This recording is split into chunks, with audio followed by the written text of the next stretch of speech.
Magandang araw sa inyo mga kapuntos. Meron ba kayong nakakatalakayan sa social media? Sa Facebook, sa Twitter, sa YouTube, comments? Na mula sa iba't ibang sekta ng pananampalataya at napapansin ninyo na tila mahuhusay sila at bihasang bihasa. Samantalang kayo naman, medyo tagilid at medyo kulang pa lang ang nalalaman. Well, mga kapusos, hindi yan problema. Sapagkat sa kakapanood ninyo dito sa ating programa sa Straight to the Point, initiyak ko sa inyo na may panlaban na kayo.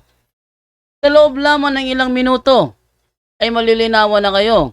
At tinitiyak ko sa inyo na sa dahan-dahan, gradually, may panlalaban na kayo. Kaya sa mga bago pa po sa aming channel, please po don't forget to hit the subscribe button, the notification bell, para maging notified kayo sa bawat video na ilalabas ko sa channel na ito. Kaya wag na po natin patagalin. Simulan na po natin.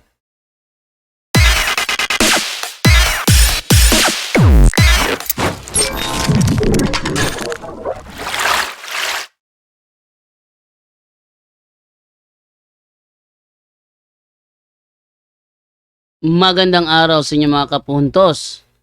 Meron ba kayong nakakatalakayan sa social media? Sa Facebook, sa Twitter, sa YouTube, comments? Na mula sa iba't ibang sekta ng pananampalataya at napapansin ninyo na tila mahuhusay sila at bihasang bihasa. Samantalang kayo naman, medyo tagilid at medyo kulang pa lang ang nalalaman. Well, mga kapusos, hindi yan problema. Sapagkat sa kakapanood ninyo dito sa ating programa sa Straight to the Point, initiyak ko sa inyo na may panlaban na kayo. Sa loob lamang ng ilang minuto ay malilinawan na kayo. At tinitiyak ko sa inyo na sa dahan-dahan, gradually, may panlalaban na kayo. Kaya sa mga bago pa po sa aming channel, please po don't forget to hit the subscribe button, the notification bell, para maging notified kayo sa bawat video na ilalabas ko sa channel na ito. Kaya wag na po natin patagalin. Simulan na po natin.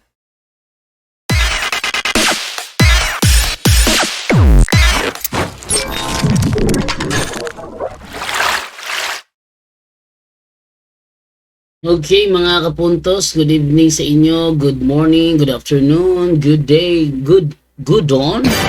At sa lahat ng mga nakakaantabay sa ating programa dito lamang sa Straight to the Point. Sa pagkakataong ito, may tatalakayin po tayo, no? Ito ay kamakailan lang nangyari, yung kaganapan nung si Jared ay napasabak sa isang tuligsaan sa kanilang kapitbahay, kung saan may dumadalaw ng mga ngaral ng ibang sekta at hinarap ng matapang na si Jared. Sabi nila, Brother Jando, 'di ba dati tinutuligsa mo si Jared sa kanyang ugali, ba't ngayon tila pabor ka na yata? No, mali yun. Actually, isa ako sa mga nagsabi kay Jared na na pili siyang manatili sa pagiging Eli Soriano style, pero yung mga negative words sa Eli Soriano, dahan-dahanan niyang alisin yon. Hindi niya may maaalis automatic, pero gradually, I believe at naniniwala ako na magagawa ni Jared yun. No? Magagawa ni Jared yun. Okay, ganun pa man, ating panoorin yung kaganapang nangyari doon sa kanyang sharing with Baptist pastor yata to. Pakinggan natin. Taga dyan, kasi ito, Taga Manila ho. taga Manila. Bumiyay po ako dito. Kayo po ay Roman Catholic, Catholic Faith Defenders. Tapos ito, Kaanibo sa Iglesia ng Diyos kay Cristo Jesus 3:15 ng unang Timoteo. Iglesia ng Diyos. Iba kasi yung tinitid ni Manalo. Kasi meron dyan Iglesia ni Manalo. Siya, Iglesia ng Diyos kay Soriano. Ang leader nila. Ako naman, kay Cristo. Because the Catholic Church, founded by Jesus Christ. According to 1618 mga Baptist. Ngayon, wala naman nakikita yung Baptist sa Biblia. Ngayon, yung Baptist is form of baptism according to the Bible. And the baptist is not the true church according to the Bible. Why?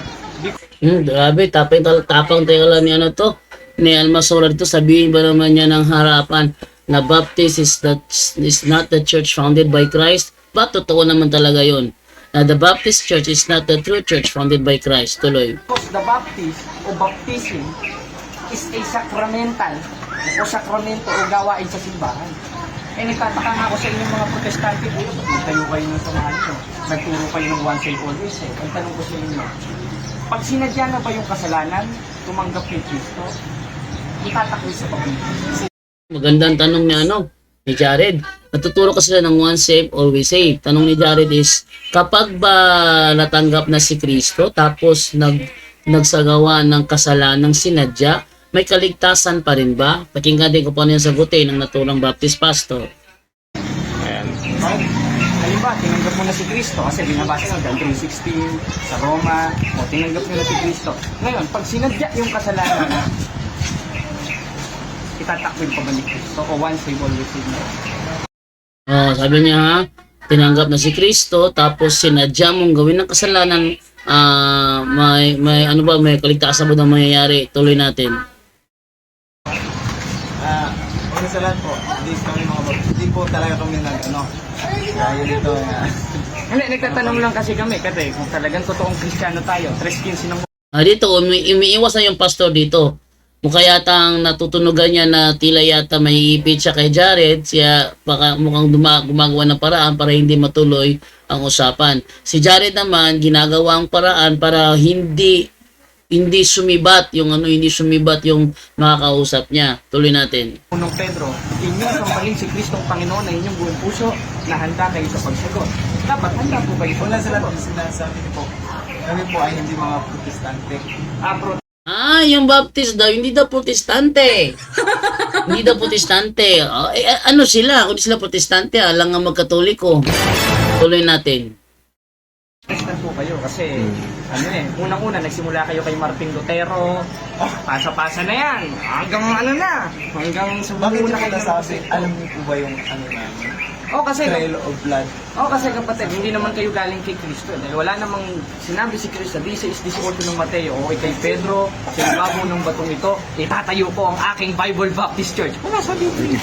Wala ka po. Ito, ang pinagbabatayan ng Baptist na ito, yung Trail of Life. Hindi Trail of Life yun, Trail of Blood yun. Ano ba to?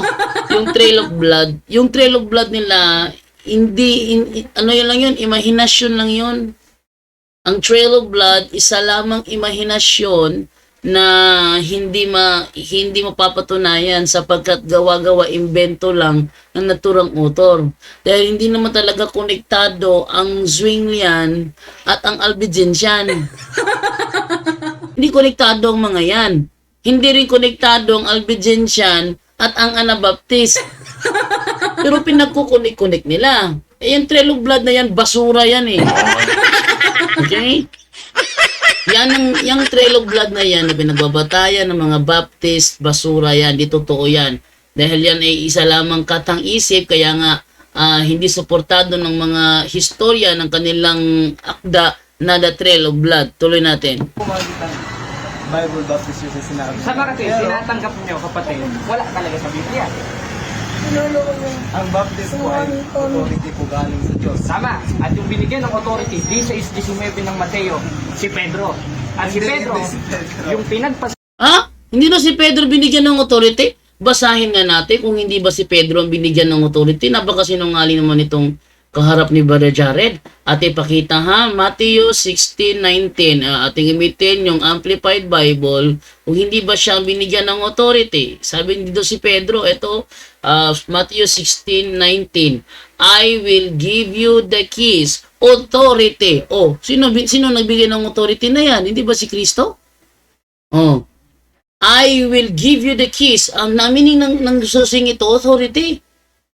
I will give you the authority or the keys or the authority of the kingdom of heaven, and whatever you bind in heaven will be bound, whatever you bind on earth will be bound in heaven, and whatever you loose on earth will be also loose in heaven. Napakaliwanag naman ito eh.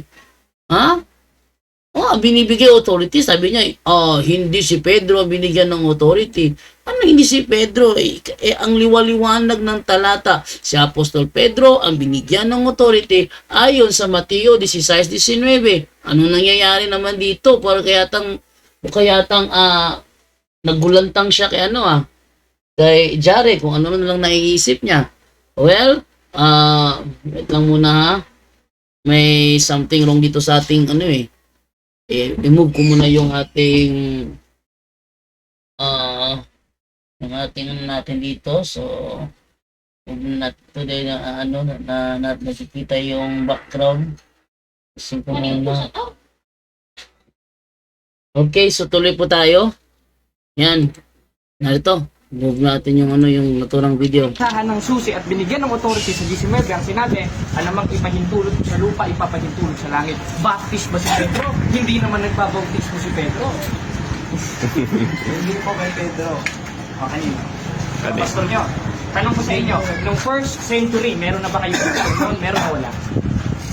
30 AD. First century ang tanong ko, 33 AD. Ngayon, may pastor na ba kayo nung kapatid? Meron o wala?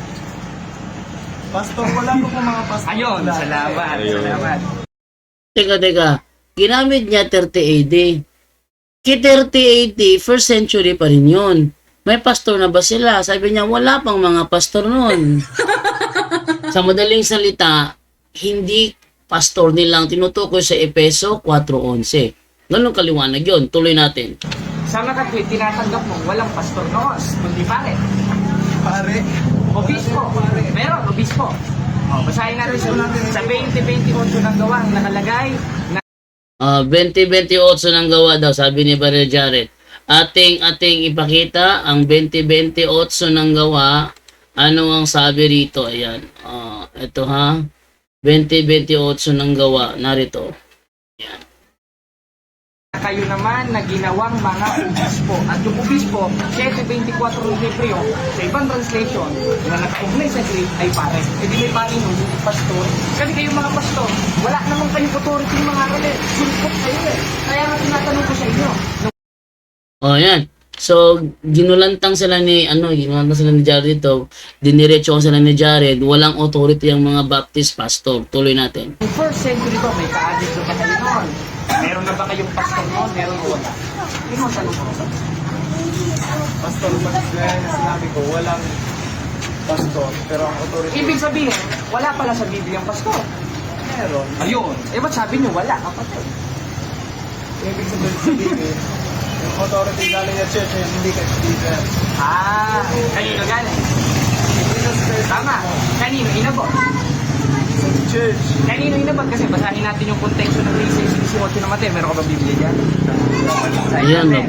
Alam mo, Babasahin na ang Matthew 18. Kanino iniabot yung authority? Sabi niya, ang authority galing kay Kristo. Tama yun. Eh, kanino iniabot? Hindi na makasita yung Baptist pastor. Mateo. Kasi kapatid, mahirap makakaligaw. Katoliko pa yata si tatay. Katoliko po ba yan? Mahirap yan, kapatid. Kailangan, sista itong sa Anong papaya? Basahin namin sa Anong pangalan ng bakit papaya? hindi siya niya kapatid? Pastor Lauren ako kami sa Basita. Pastor Laurena. Pastor Laurena. Ay, basahin natin. Pastor Laurena. Kung siya'y binigyan ng authority ni Cristo. O si Pedro ba? Basahin natin sa 16. Literal po ba na? 18 ng Mateo. Ang sabi, basahin natin. Sabi, ito kapatid. At sinasabi ko naman sa iyo, ikay Pedro. Isay. Talagay.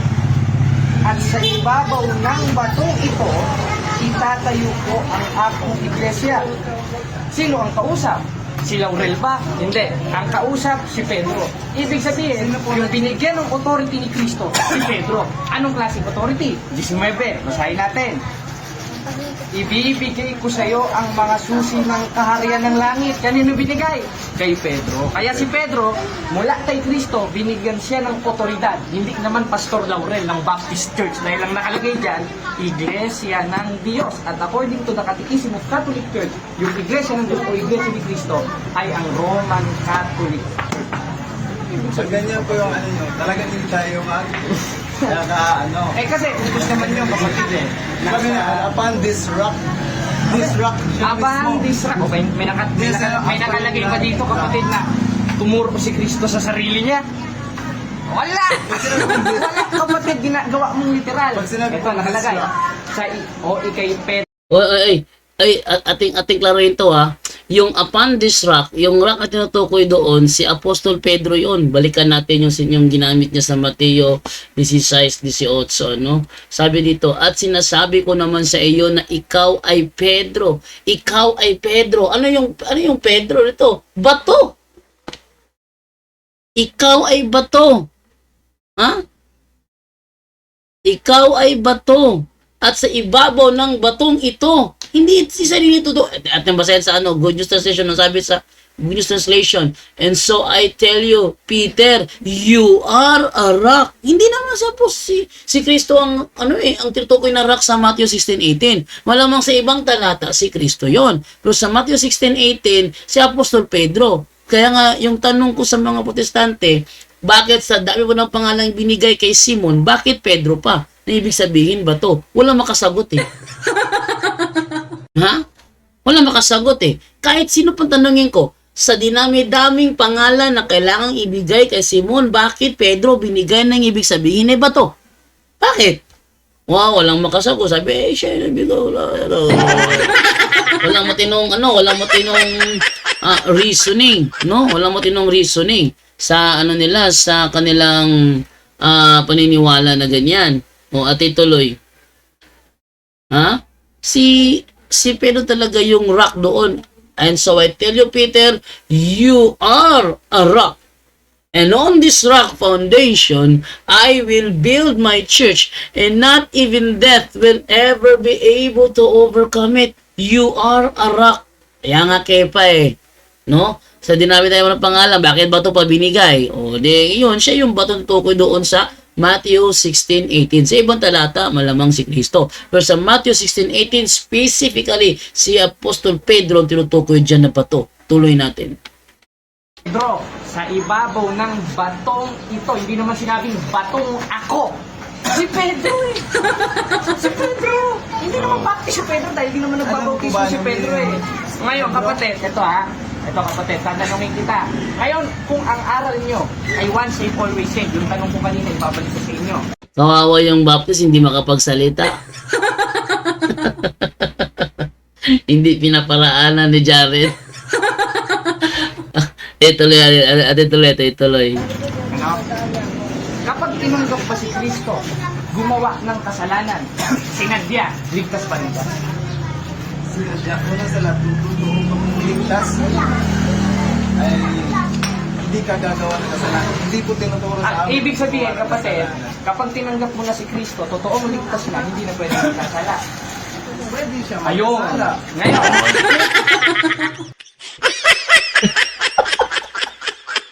Bawi na naman. Sabi niya, alam nyo, ang tunay na ligtas, hindi na yan gagawa ng kasalanan. Ang tanong ni Brother Jared, ibig sabihin mo, baka pag tinanggap siya, hindi na magkakasala. Magkakasala pa rin. bawi. Ate tuloy. nagkasala at nakagawa pa ng kasalanan, ligtas pa rin ba at nandun pa rin ba si Kristo sa kanya? Lagot ka, may nakaantabay dito na talata si Jared. Sabi, anong sagot niya? Ating balikan. Hindi siya Ayun. magkasala. Ngayon, kung nagkasala at nakagawa pa ng kasalanan, ligtas pa rin ba at nandun pa rin ba si Kristo sa kanya? Ayun. Ngayon, kung mabasa ko sa Biblia na may karapatang umalis sa iyo si Kristo kapag gumawa ng kalokohan, tatanggapin nyo kapatid, mali ang ipinangangaral nyo, nililigaw nyo si tatay na katoliko rin, na kapatid ko. Hindi. Ay, hindi kapatid, tinatanggap ko o hindi? Pero una sa lahat, Hindi kapatid, ang tanong ko sa inyo, tinatanggap nyo oo o hindi? Kasi kapag yung sagot nyo kontra sa oo o hindi, ang sabi ni Kristo, 5:37 ng Mateo, sama-sama kayo. alam ko Ayoko pa naman sana ganito. Hindi. Yung mga verses po na Hindi binabasa mo kapatid, ay talagang basta ano muna, tinatanggap mo ba kapatid?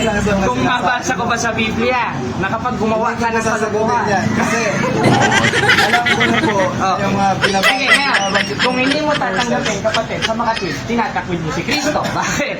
12:48 ng 1, ang nagtatakwil sa akin, nagtatakwil sa akong salita. Tinatakwil niyo yung salita ni Kristo sa mga katwid. Itinatakwil niyo sa Kristo. Mga Katoliko ba kayo, mga kapatid? O, mga Katoliko pa rin. Niloloko niyo kapatid eh. Niloloko niyo eh. Sabihin niyo po kung anong gusto ng Kasi hindi natin Katoliko rin, kapatid. Niloloko niyo pa rin. Alam niyo po yung purpose ko pa. Alam ko, babasahin niya 28:20 ng Mateo, John 3:16 sa Roma. Eh, out of context naman kayo nun, hindi naman sa English sinulat yun eh. Pag ganito po Kaya nga ang tanong ko sa iyo kapatid eh, kung mabasa ko ba na may karapatan si Kristong iwan ka pag tinanggap mo siya, tatanggapin niyo mali ang ipinangangaral niyo, niloloko niyo yung mga kapatid yung Katoliko. Ano kapatid? Babasahin na natin. Babasa na tayo ha. Basahin natin sa 2 Corinthians, written by the Apostle Paul, 14:27 Corinthians. Basahin natin. Basahin natin sa, nasa ba Corinto dito? 13:5. Malipsis na to. Corinto. 13:5 ba? Unang Corinto. Ikalawang Korinto. Ayan ha. Basahin natin, kuya. Ikalawang Korinto yun. Dito na lang sa ano, hindi natin mahanap. Sa DG5 mo. Ano bro? Ayan. Basahin natin. Pagkabasa ko kapatid, pagbulay-bulayan nyo. Kasi yung aral nyo, niloloko nyo yung mga kapatid naming Katoliko. Basahin natin sa ikalawang Korinto 13:5. Sabi ko na nga ba eh. Sinasabi inyong sarili kung kayo na nga sa pananampalataya. Sulat ni Pablo. Hindi natin i-interpret ha. Subukin ninyong inyong sarili. Hindi ba ninyo nalalaman si Hesus Kristo'y nasa inyo? Aba, ang sinabihan pala nito, kung konklusyon ng baptism ang gagawin natin, mga saved na. Kasi si Hesus Kristo'y nasa inyo.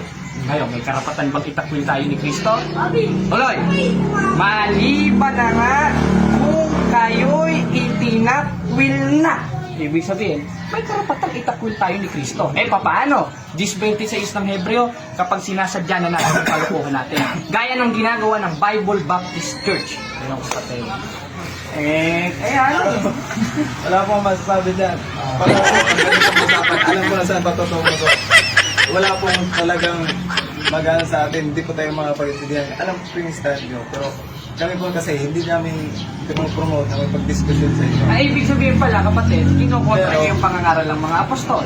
Kasi ang pangangaral ng mga Yan, apostol, yun, yun, ang sinasabi ang gamit ko sa muna yan. Biblia, basahin natin. Hindi Ikalawang ko alam Timoteo yung- 3:16. Ang mga kasulatan na kinasihan ng Diyos ay mapapakinabangan rin naman sa pagtuturo. Kaya ng ginagawa nyo, Kahit ano pagsansala, ang sabihin pagsaway, dito. hindi kayo Kasi may- sumasaway. may Kaya sarili ka kontra lang kayo sa pupuntahan. Biblia, kapatid. Wala pa rin kahit ano sa Biblia. Sarili po yung patutungo. Saan ba ang lokal nyo, kapatid? Yung ba yung pinaka-ano? Kami po ay lokal. Saan ba yung Nahirapan yung ano, yung pastor ng Baptist na ito na si Laurel. Nahirapan siya. Bakit? Napakatibay. Dagdagan yung talata ni Brother Jared ha, na sabi na hindi daw siya nagpo-promote ng debate. Ang debate, normal po yon. Ating basahin yan ito sa Acts of the Apostle, chapter 18, verse 28. Ang sabi ganito, "For with his strong arguments, he defeated the Jews in public debates by proving from the scriptures that Jesus is the Messiah." So, he defeated the Jews in public debates. Ang liwaliwanag po niyan. Sa ibang salin, "For he vigorously refuted the Jews in public debates, proving from the scripture that Jesus was the Christ." Oh, napakaliwanag naman ito, di ba? So, dito pa lang, tabingin na yung kalaban ni ni Jared dito. Dahil yung kanyang mga sagot is salungat sa sinasabi ng Bible. Tuloy natin. church nyo, sa atin nyo? Diyan sa San Pedro, sa Pasinta. Pedro, ay hindi ko yan kapatid ko kaya. Hindi ko yung mga kapatid namin Katoliko. Sabi nila, Kasi ganun ang ano kapatid ini-expect sa una-una, hindi naman kayo canonized.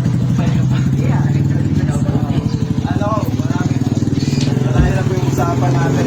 Kasi nga, pwede na po. Ah, Season po naman gospel. kaya nga, gospel yun bro eh. Kasama sa gospel nila Cristo yun eh.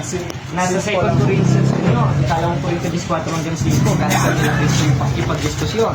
Nagtataka na ako, ba't pinalis mo Wala ka? po lahat, mga sinasabi po, pagka-atake. Ay, kasi utos naman yung bro eh. Huwag mo naman sabihin mali yung atake. Kasi, basahin ulit natin ng ikalawang Timoteo 3:16. Ito, ang mga kasulatan na kinasihan ng Diyos ay mapapakinabangan rin naman sa pagtuturo. Ginagawa namin, pagsaway.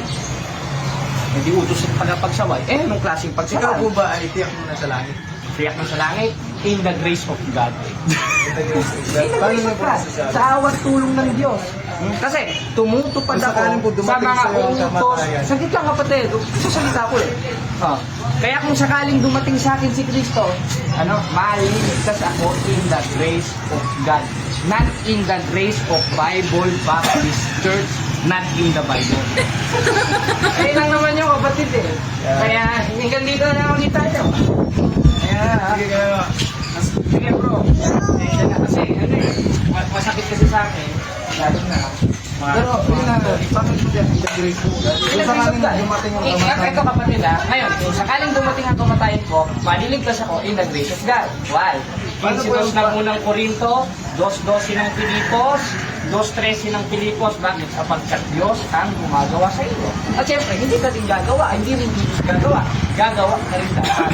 2:13 hanggang 2:12 ng Pilipos. Hindi kaya ng ginagawa ng mga Baptist Church, tinanggap ko na si Kristo, saved na ako. Ibig sabihin pala, matalino kayo kay Apostol Juan. Yeah, ito.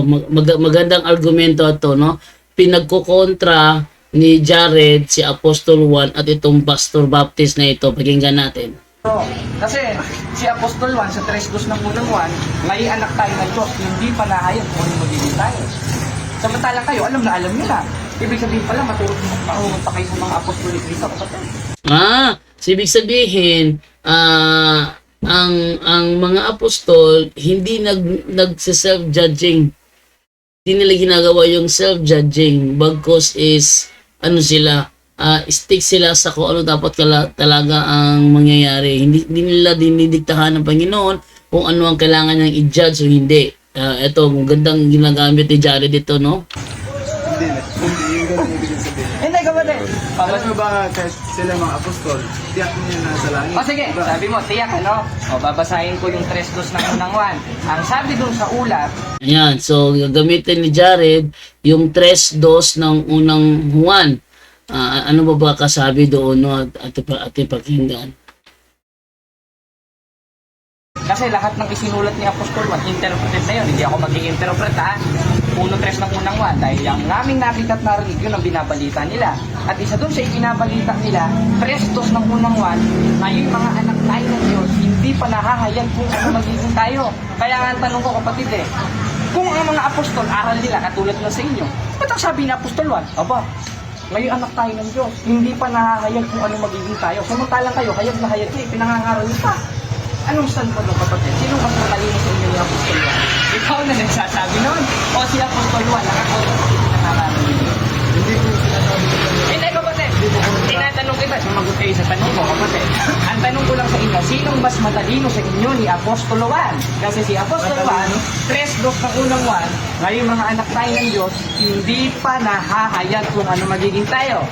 Kakontra naman yon dun sa sinasabi nyo na alam nyo na mangyayari sa inyo. Automatically lang. Kaya, ang tanong, sumagot ka muna.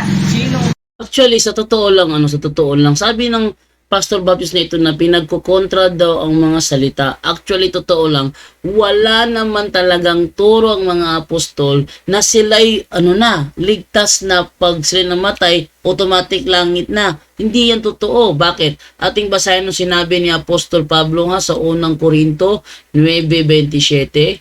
Ano sabi niya rito? Ito ating silipin. Sabi dito, ating simulan sa 25. Sabi, lahat ng manlalarong nagsasanay ay may disiplina sa lahat ng bagay upang magkamit ng isang gantimpalang panandalian lamang. Ngunit ang gantimpalang hinahangad natin ay panghabang panahon. Ito yung kaligtasan. Ang gantimpalang hinahangad. Pag sinabing hinahangad, hindi po ba nakukuha? Yan nga halimbawa, hinahangad mo mapasayo ang premyo. Sabihin ba, nasayo na yung premyo? Mali. Kaya mo nga hinahangad ang premyo kasi wala pa sa'yo ang premyo. Hinahangad mo na mapunta sa'yo ang premyo. Tuloy natin ano sabi dito ni Apostol Pablo. Hindi ako tumatakbo ng walang patutunguhan at hindi ako sumusuntok sa hangin. Subalit pinahihirapan ko ang aking katawan at sinusupin ito upang sa gayoy hindi ako maalis. Ba't niya sinasabing upang sa gayoy hindi ako maalis kung sigurado pala siya na hindi siya maaalis? Ha? Ba't niya sasabihin upang sa gayoy hindi ako maalis sa paligsahan pagkatapos kong mangaral sa iba? Ba't niya sasabihin ito kung sigurado siya hindi siya maaalis? Di ba? Ating basahin sa ibang salin to. Paano mo ito sinabi itong talatang ito? Ating simulan sa 15, sa 25. Ang bawat manlalaro ay nagsasanay ng mabuti at dinidisiplina ang sarili upang makamit ang gantimpala. Ginagawa niya ito para sa gantimpalang hindi nagtatagal. Ngunit ang gantimpalang hinahangad natin ay magtatagal magpakailanman. Kaya nga may layunin at direksyon ang aking pagtakbo. Kumbaga sa isang boksingero, hindi ako sumusuntok sa hangin. Dinidisiplina ko ang aking katawan at sinusupil ko ang masasamang pagnanasa nito. Dahil baka pagkatapos kong ipangaral ang magandang balita sa iba, ay ako pa ang hindi makatanggap ng gantimpala sa Diyos.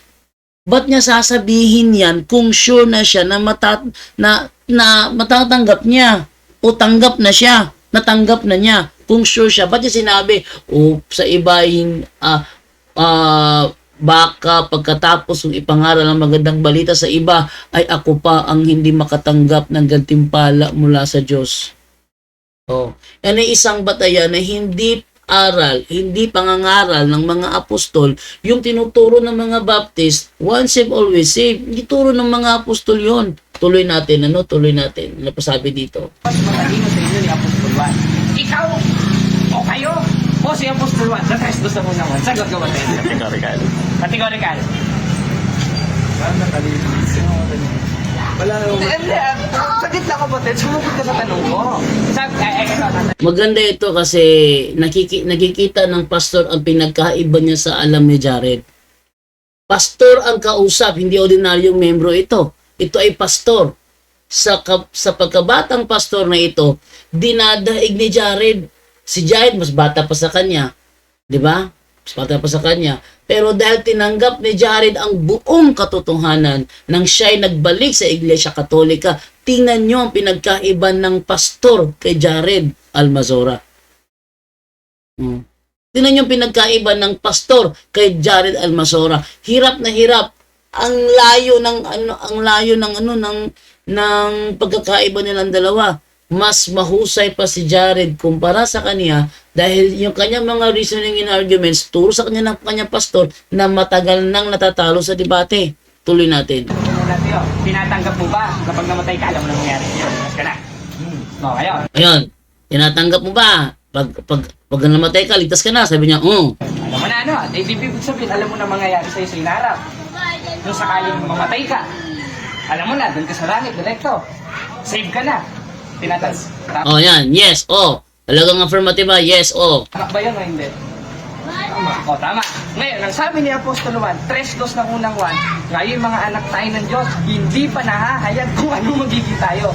Therefore, sila Apostol Juan, anak na sila ng Diyos, hindi pa nahahayag kung ano mangyayari sa kanila. Kaya ang aking panguntana ganito, sinong mas matalino sa inyo ni Apostol Juan? Ikaw na nagsasabi.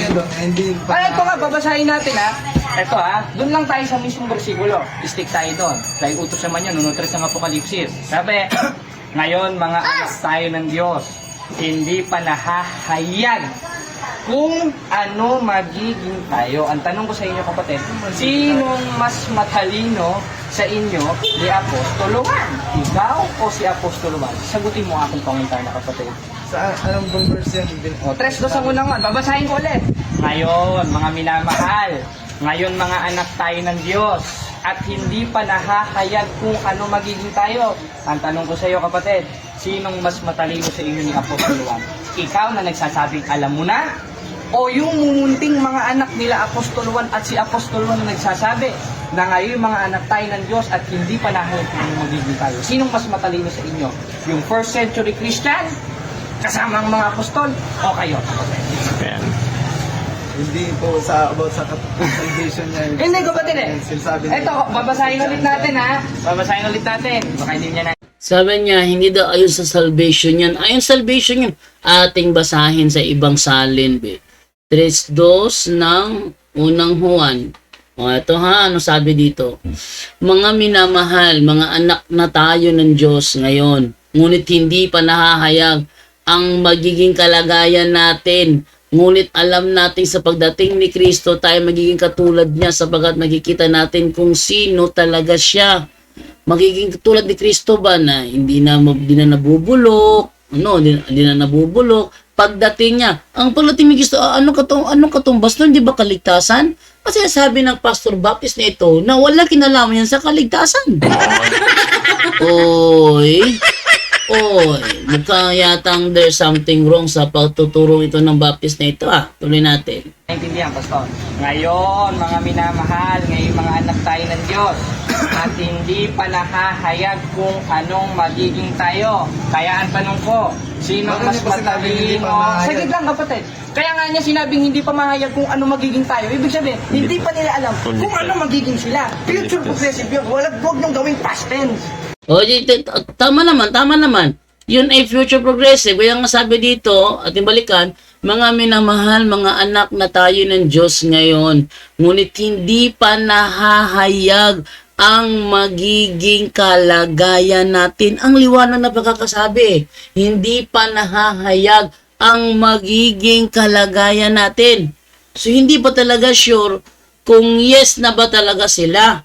Kaya nga, kailangan pa nilang magsumikap. Ito namang Pastor Baptist na ito, sigurado na siya. Babasahin ko ulit, kapatid. Nabubuhay pa sila. Babasahin ko ulit. Wala pa Mga sila. kaya nga, nabubuhay pa sila. Kaya hindi nila alam mangyayari sa kanila. Samantalang ikaw, buhay ka na rin, alam mo na mangyayari sa'yo. Kaya nang tinanggap mo kanino, pag namatay ka, diretso ka na sa langit. Kaya ang tanong ko, kapatid, sinong mas matalino sa inyo ni Apostol Juan? Kinakain nyo na yung sinasabi nyo eh. Si Apostol Juan sa 3:2 ng unang Juan, o ikaw, kapatid? Ayan. Hindi, sumagot ko muna, kapatid. Dalawa lang ako papipilian niyo. Basahin natin, no? Basahin natin. In 3, 2, o 1 John. Basahin ko, ha? First John. 3:2. Ang nakalagay, mga minamahal, ngayon mga anak tayo ng Diyos, hindi pa nakahayag kung ano magiging tayo. Kaya nga, ang tanong ko sa iyo, sinong mas matalino sa inyo ni Apostol Juan? Kinakain mo. Yung context na ito, hindi po sa kaligtasan. Hindi ako Tanong ko sa iyo, lahat ba ng isinusulat ng mga apostol? Sabi hindi sa kaligtasan yan. Pagbalik na ni Kristo ang ang konteksto Mali talaga turo ng pastor na ito. Pagbalik na ni Kristo ang pinag-uusapan, hindi kaligtasan. Ano ba naman? Balikan din talata. Ano sabi sa talata, ha? Ito sinasabi sa talata. Balikan, ha? Ito, tingnan nyo, ha? Liwa-liwanag, mga minamahal, mga anak na tayo ng Diyos ngayon, ngunit hindi pa nahahayag ang magiging kalagayan natin. Ngunit alam nating sa pagdating ni Kristo, tayo may katulad niya. Ano yan? Hindi ba sa kaligtasan yan? Hindi naman talaga ng Pastor Baptist na ito. Yan ay patungkol sa kaligtasan. Huwag mong sabihin walang kinalaman ng kaligtasan dyan. Ay. Tuloy natin. Kung sa kaligtasan na ipinasusulat ni Kristo, yes or no? Hindi. Ngayon, yung nakasulat ba sa Biblia, kapatid, takit lang. Yung nakasulat ba sa Biblia na ang Ebanghelyo ni Kristo, ukol ba sa kaligtasan niya? Yes or no? Yung isinusulat, yung inutos ni Kristo, lahat ba ng sinasabi ni Kristo na isinusulat ng mga apostol, kasama ba sa kaligtasan niya? Yes, sir. O ngayon, kasama sa kaligtasan. Ngayon, yung book of John na ipinasulat ng Diyos kay Kristo, kasama ba sa kaligtasan niya? Kasama siya. Ayun, salamat. Ayun. Kasama sa kaligtasan. Sabi ni Apostol Pablo sa 3:2 ng unang Juan, ngayon mga anak tayo ng Diyos, hindi pa na yung mga magiging tayo. Tinatanggol ko ba, gaya ng sinabi mo, ang book of John na binasa ko, ay kasama sa kaligtasan? Yes or no? About po yung the second coming. pambihira. About sa second coming of Jesus Christ. Sa second coming ba, hindi ba about sa kaligtasan yon? abot sa kaligtasan yun pagdating second coming of Christ kasi harvest time na yun eh. Ihihiwalay na yung ano yung sa Diyos, sa demonyo, ihiwalay na yun. So harvest time sa kaligtasan talaga pinag-uusapan doon. Mga kapatid, sabi nyo kanina, kapatid, ang sabi nyo kanina kasama sa kaligtasan. Ngayon naman, pinasa nyo naman ayon sa second coming of Jesus Christ. Ano ba talaga, kapatid? Kasi, tanong ko ulit sa inyo. Napikon na. Napikon na, gumano na ako. Pikon na yung pastor. Yung ipinasulat ba o yung lahat ng ulat ng mga apostoles, mga propeta sa Biblia, kasama ba sa kaligtasan nyo? Ayun kasama sa kaligtasan. 1:3 ng unang 1. Sabi ng mga apostol, yung aming nakita at narinig, yun ang ibinabalita namin. Ang tanong ko sa iyo, yung mga ibinabalita pa ng mga apostol na magagandang balita, kasama ba sa kaligtasan nyo? Ayun kasama sa kaligtasan. Yung book of 1 John, kasama ba sa kaligtasan? Kasama sa kaligtasan. Ngayon kasama sa kaligtasan. Kaya kinakain nyo na yung sinabi nyo na hindi kasama sa kaligtasan yung 3:2 ng Kasama yan sa kaligtasan. Ayun, kasama sa kaligtasan. Eh, di tapos na tayo, kapatid. Umamin ka na mismo. Hanggang dito na lang ulit. Sige, ha?